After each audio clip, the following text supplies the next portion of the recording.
कांग्रेस छोड़ने के बाद पहली बार सिलचर पहुंची पूर्व सांसद सुष्मिता देव ने मुख्यमंत्री हिमंत बिश्व शर्मा के नेतृत्व में असम और बराघाटी में हुए विकास की सराहना की। उन्होंने कहा कि पिछले 10 वर्षों में बराघाटी की तस्वीर में बड़ा बदलाव आया है और सड़क संचार तथा बुनियादी ढांचे के क्षेत्र में उल्लेखनीय प्रगति हुई है। भाजपा में शामिल होने की संभावना पर उन्होंने कहा कि इस संबंध में अंतिम निर्णय मुख्यमंत्री हिमंत बिश्व शर्मा पर निर्भर हो करेगा। साथ उन्होंने संकेत दिया कि भविष्य में बराघाटी ही उनकी राजनीतिक गतिविधियों का मुख्य केंद्र होगी तथा वह यहाँ की किसी भी विधानसभा सीट से चुनाव लड़ने के लिए तैयार हैं। যে পরিস্থিতিতে পরিস্থিতি তৈরি হয়েছে দলের ভিতরে, এই পরিস্থিতি দেখার পরে আমার মনে হলো যে হয়তো তৃণমূল কংগ্রেস বেঙ্গলের বাইরে কতটুকু কি করতে পারবে, কতটুকু শক্তি বাড়াতে পারবে বা কতটুকু ধরে রাখতে পারবে সেটা নিয়ে আমার সন্দেহ ছিল। এবং রাজনীতি আমাকে আসামি করতে হবে। হ্যাঁ, আমি যদি ভবিষ্যতে নির্বাচনে দাঁড়াতে চাই আমাকে শিলচরে বা বরাকেই কোনোখানে দাঁড়াতে হবে, বা যদি লোকসভাতে দাঁড়াই আমাকে বরাকেই কোনোখানে দাঁড়াতে হবে। সো ইলেকট্রাল পলিটিক্সকে সামনে রেখে যে আসামে হবে, আমি এই সিদ্ধান্তটা নিয়েছি যে তৃণমূলে থেকে আমার লাভ হবে না। আমি মমতা বন্দ্যোপাধ্যায়ের বিরুদ্ধে কোনো স্টেটমেন্ট দেইনি। উনি আমার সঙ্গে তখন ছিলেন যখন আমার কংগ্রেসে আমি বিপদে ছিলাম। আর আমি এটাও বলবো যে গুরু দক্ষিণা হিসাবে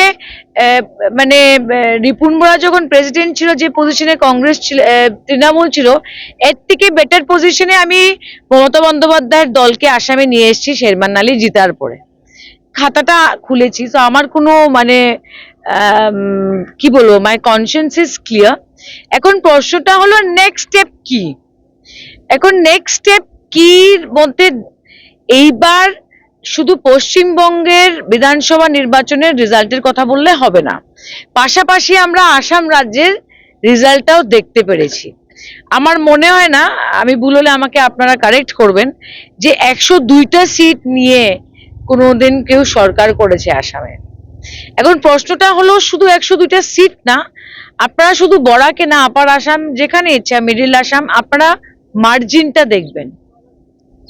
হ্যাঁ, তখন আত্মচিন্তন করতে হলো আমাকে কি ব্যাপারটা, আমরা তো একটা রাজনীতি আছে, একটু অ্যানালাইজ ইট। তখন আমরা যখন দরজা বন্ধ করে ক্যামেরা যখন সামনে থাকে না, আমরা যে আত্মচিন্তনটা করি, এটা অন্যরকম আত্মচিন্তন হয়।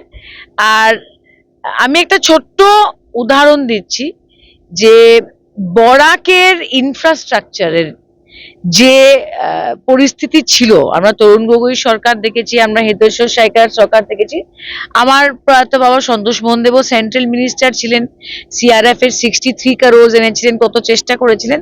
বাট দ্য ফ্যাক্ট ইজ, বিজেপির সমালোচনা অনেকে করে যে বিজেপি এই বিজেপি সেই। আমার মনে হয় না এই দুনিয়াতে কোনো দল আছে যার সমালোচনা হয় না, ক্ষমতায় থাকুক আর না থাকুক। বাট দ্য ফ্যাক্ট ইজ, বরাকের ইনফ্রাস্ট্রাকচারের মধ্যে 15 বছর আগে যেটা ছিল বা 10 বছর আগে এটা ছিল আর এখন যেটা আছে, এটা অস্বীকার করার মতো না যে প্রচন্ড ইমপ্রুভমেন্ট আছে। হ্যাঁ, উন্নয়ন হয়েছে। আমি তো তারাপুরে থাকি, তারাপুরে তো বাদিকে গিয়েই ফ্লাইওভার, হ্যাঁ না। আর আমি যখন তারাপুর দিয়ে যখন এয়ারপোর্টের দিকে যাই তখনও উন্নয়ন। হ্যাঁ, মহাসড়ক আমাদের প্রবলেম রয়েছে, এটা আগেও ছিল, এটার মধ্যে কোনো রাজনীতি নেই। কংগ্রেস থাকতে বিজেপি বলেছিল কংগ্রেস হতে দিচ্ছে না।